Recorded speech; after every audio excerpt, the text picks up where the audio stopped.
Okay, greetings everybody. This is Jenny, your exchange program coordinator with Share, and I'm coming to you virtually today for our host family pre-arrival orientation. We've actually had one student who arrived last night, but for the most part, this is our host family pre-arrival orientation meeting.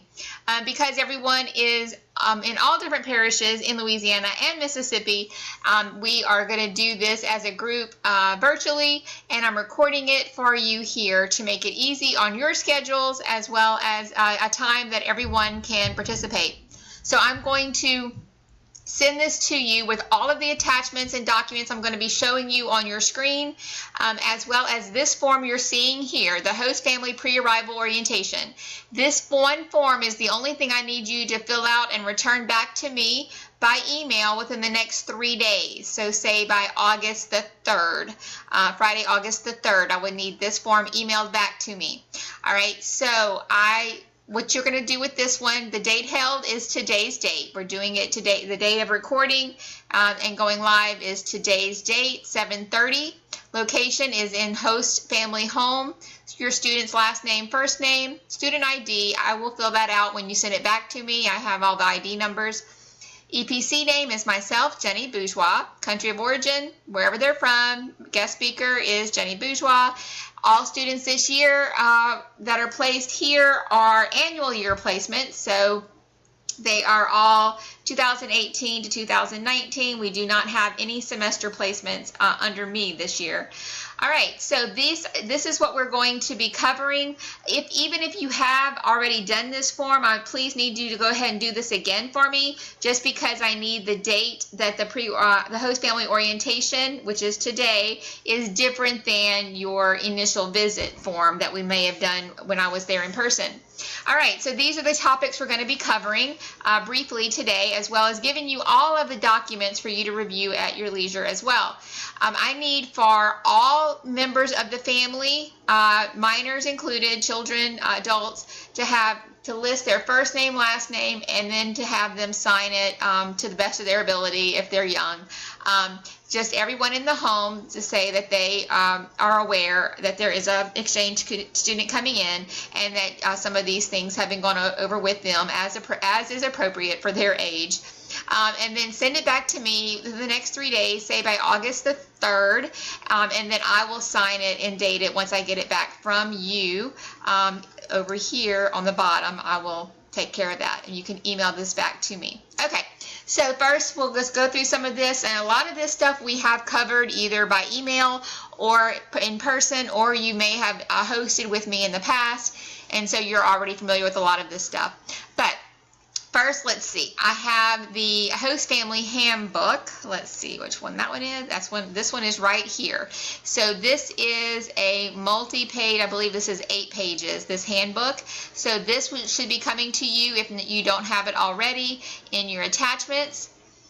And this is the handbook that you can go over with the students. You certainly do not have to use these forms that are in here. They are just guidelines, I guess, or things maybe that you want to determine as to what you're going to do as far as policies, procedures, rules, expectations with your student when they're coming in. So, does everybody fix their own breakfast? Does your family do a grab and go breakfast and everyone does that on their own on their way out? Or do you have a formal, bacon, eggs breakfast every morning, or is that only on weekends or whatever? Just what is your family culture? Kind of discuss that. Snacks, do they need to ask, or is there a certain area, things that they can grab if they're hungry, and things that they shouldn't grab without asking? And then also, is there certain meals that you want them to be responsible for helping to prepare for the family? And then of course cleanup activities as well. Is there expectations as far as getting up? Do they have to be up for a certain time for church if on the weekend, or on Saturdays can they sleep till whenever they want? What are the expectations for that? What is the bedtime that's reasonable, whether it's weekday, weekends? What is the curfew? Depending on the activity that they're going to, if it's a school-sponsored activity, etc. You can vary based on that. But what is that? Is there bathroom scheduling if you have a busy household, etc. Cleaning, who's responsible, what do you expect them to do, what chores do you want them to do, what do you want them to be responsible for. Determine that up front so there's not later hard feelings. Wash day, again, sometimes students just need to know, if they're washing their own clothes, which they should, of course, when do you want them to do it? Because, you may not want them to be washing clothes on the day that you do family laundry, perhaps, or something like that. So is there a time, and do you not want the wet clothes left in the washer over, all day long while they're at school, or whatever? What is your, what are your preferences? Communicate that. Computer, TV, VCR. I don't know if anybody uses VCR anymore, but you get the idea. Is there limits on when you want that to be used or not be used, etc.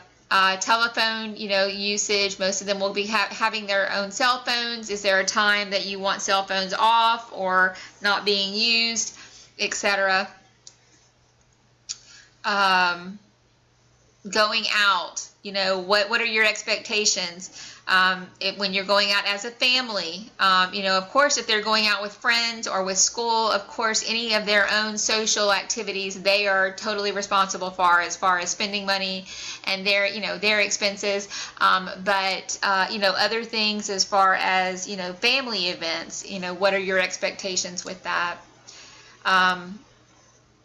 And what, do you have pet peeves, taking the last of something without, telling someone, hey, we're out of toilet paper or whatever, something like that. Some students may need help with budgeting. Their home family is supposed to put so much money on their credit card or their account on a monthly basis so that they have that money to spend.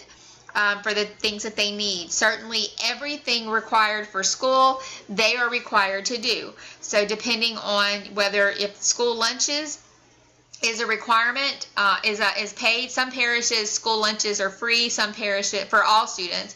Some parishes, students pay for school lunches, depending on what your school, rules are. Certainly the student needs to pay for that if it is a paid school lunch environment, as well as, all school activities and things like that.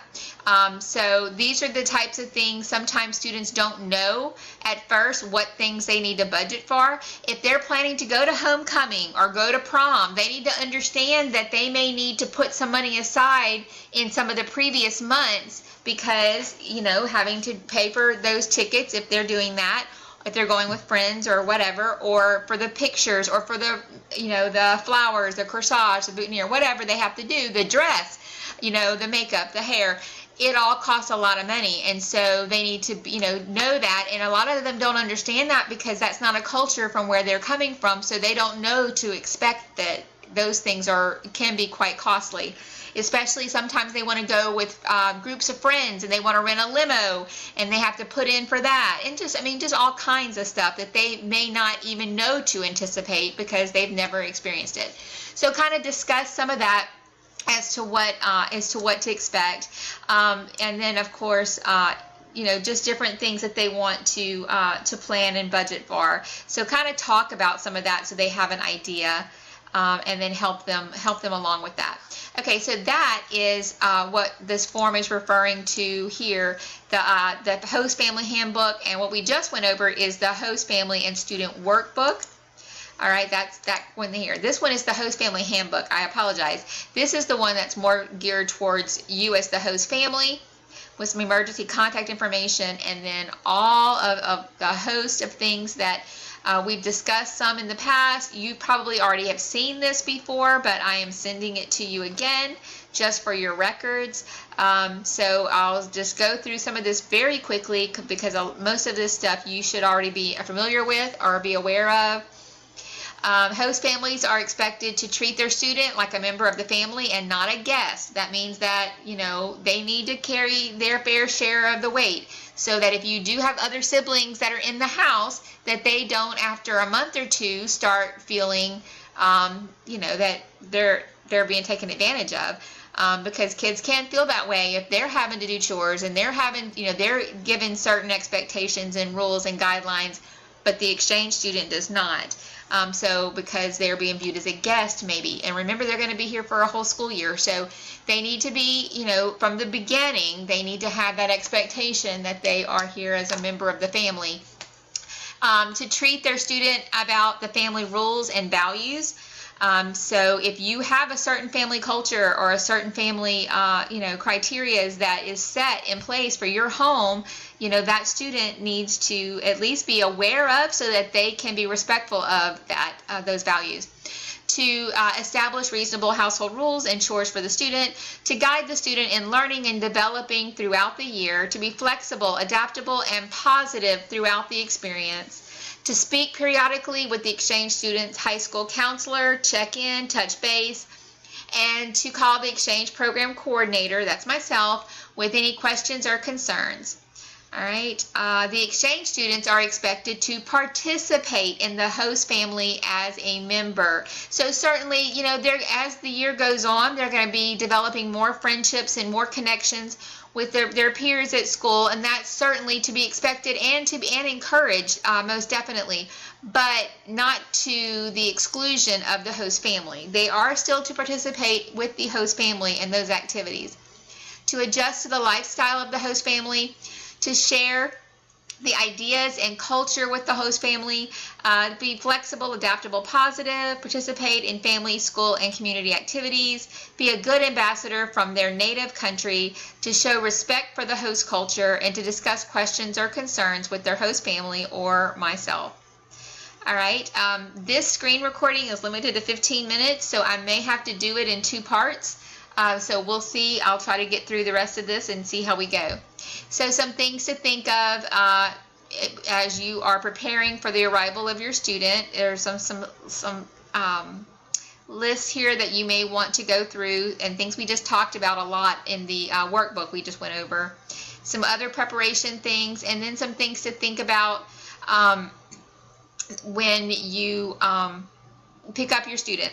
So, some things to think about for the first few days, and then coming home. Remember, they're going to have significant jet lag, and so it's going to take them a few days to get acclimated.